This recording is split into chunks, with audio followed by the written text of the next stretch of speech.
अपमान सहकर भी दिया संयम का परिचय। एक बार गौतम बुद्ध भ्रमण करते हुए किसी गांव में पहुंचे। इस गांव का प्रधान साधु संतों भिक्षुओं को पसंद नहीं करता था।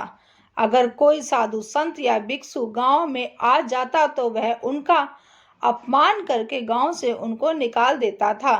जब उसे मालूम हुआ कि बुद्ध अपने शिष्यों के साथ गांव में आ रहे हैं तो उसने गांव के लोगों को संदेश दिया कि वे अपने घरों के दरवाजे बंद रखें और बुद्ध को भिक्षा ना दें।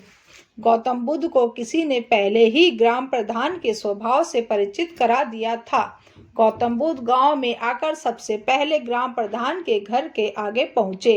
गौतम बुद्ध ने भिक्षा मांगने के लिए आवाज लगाई। आवाज सुनकर ग्राम प्रधान गुस्से से भरकर घर से बाहर आया और बोला, तुम यहाँ से दफा हो जाओ।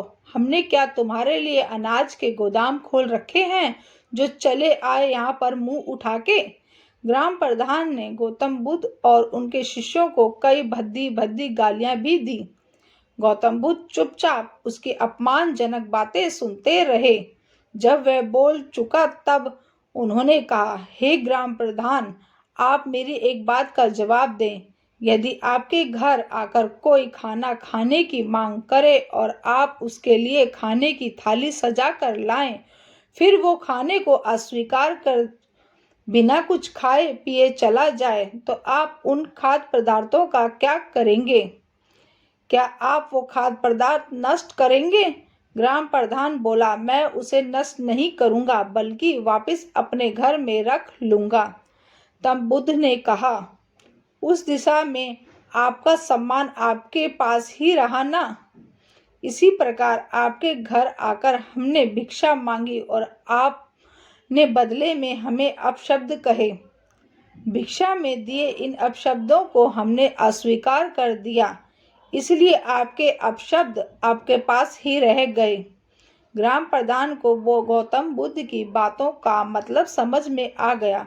उसने बुद्ध से माफी मांगी और भविष्य में ऐसा ना करने का वचन दिया।